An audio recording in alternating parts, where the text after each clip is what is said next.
நீங்க மக்களை தப்பா பேசுனீங்கன்னா இந்த விஜய் வந்து கேள்வி கேட்பான், சும்மா இருக்க மாட்டான். இந்த விஜயும் தமிழ்நாட்டு மக்களும் வேறு வேறு இல்லை. இந்த விஜய் தான் தமிழ்நாட்டு மக்களோட ஒரு உண்மையான ஒரே பிரதிநிதி. இது இன்னைக்கும் சரி, நாளைக்கும் சரி, நாளன்னைக்கும் சரி, இதுதான் நிஜம்.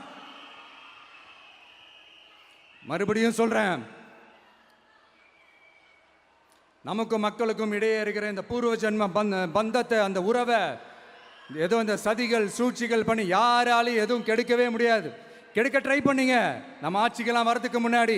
என்ன சதிகள், என்ன சூழ்ச்சிகள், என்னென்னலாம் பண்ணி எப்படியெல்லாம் தடுத்துடலான்னு. ஆனால் இப்போ ஆட்சிக்கு வந்த இந்த சாமானிய மக்கள் ஆட்சியை நீங்கள் இந்த எதிர்கட்சியாக இருக்கும் போது ஒன்று யூஸ் பண்ணுவீங்களே, இந்த பழைய டெக்னிக்கு, அதெல்லாம் யூஸ் பண்ணி நம்மளையும் மக்களையும் பிரிச்சலாம்னு நினச்சிங்கன்னா அது ஒரு காலம் நடக்காது.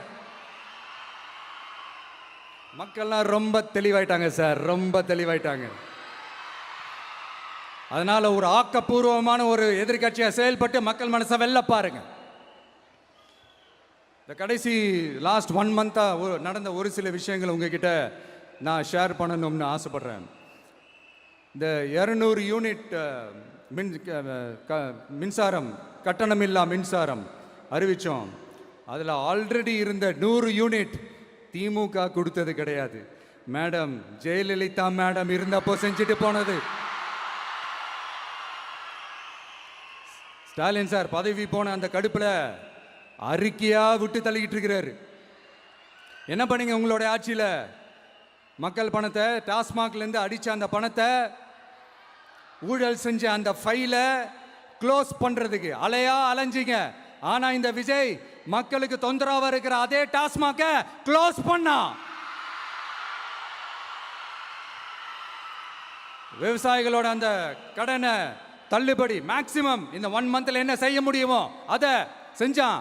நீங்க தான் அந்த நிதி சம்பந்தமா இருக்கிற எல்லா கேட்டையும் லாக் பண்ணி வச்சுட்டு போயிருக்கிறீங்க. அதை சரி செய்ய வேணாமா? அதை ஒழுங்குபடுத்த வேணாமா? அதனால மறுபடியும் சொல்றேன், இந்த விஜய் பொய் சொல்லி ஏமாத்துறதுக்காகலாம் அரசியலுக்கு வரல.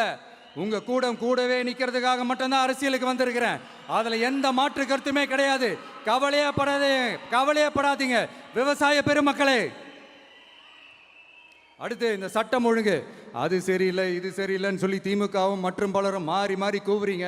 நான் ஒன்று கேட்குறேன், இந்த மாடல் அரசுன்னு சொல்றீங்களே, அதில் என்ன செஞ்சு வச்சுட்டு போயிருக்கீங்க? ஒரு ஊர் விடாம, ஒரு தெரு விடாம போதைப் பொருள் கலாச்சாரம் அப்படியே ஸ்ப்ரெட் ஆகி கொட்டி கிடக்குது. அது அப்பவே இனிஷியல் ஸ்டேஜ் அதை நீங்க கண்ட்ரோல் பண்ணியிருந்தீங்கன்னா இத்தனை பெண்களை இழக்க வேண்டிய ஒரு சூழ்நிலை ஏற்பட்டிருக்குமா? எல்லாத்தையும் பண்ணிட்டு பழிய தூக்கி ஏன் மேல போடுறாங்க? நீங்க என்ன பழி நம்ம மேல போட்டாலும் மக்கள் நிம்மதியா வாழக்கூடிய அந்த செயலை கண்டிப்பா இந்த விஜய் செஞ்சு தான் காட்டுவான். அதுக்காக தான் எஃபிஷியன்டான போலீஸ் ஆஃபீஸர்ஸ் நான் அப்பாயிண்ட் பண்ணியிருக்கிறேன். எஃபிஷியன்டான அந்த போலீஸ் ஆஃபீஸர்ஸ் டீம் நான் அப்பாயிண்ட் பண்ணியிருக்கிறேன். பெண்கள் பாதுகாப்பான அந்த சிங்க பெண் காவல் படை நெக்ஸ்ட் வீக் அதை இனாகரேட் பண்ண போறோம்.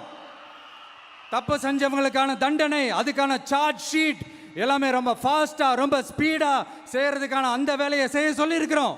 கோர்ட்ல கூட தப்பு செஞ்சவங்களுக்கான அந்த கடுமையான தண்டனை வாங்கி கொடுக்கறதுக்கான அந்த வேலையையும் ரொம்ப சீக்கிரமா செய்ய சொல்லி இருக்கிறோம். அதனால நீங்க என்ன பழி நம்ம மேல போட்டாலும் உண்மையா உறுதியா மக்களுக்கு தேவையான எல்லா விஷயங்களையும் இந்த விஜய் செஞ்சு தான் காட்டுவான்.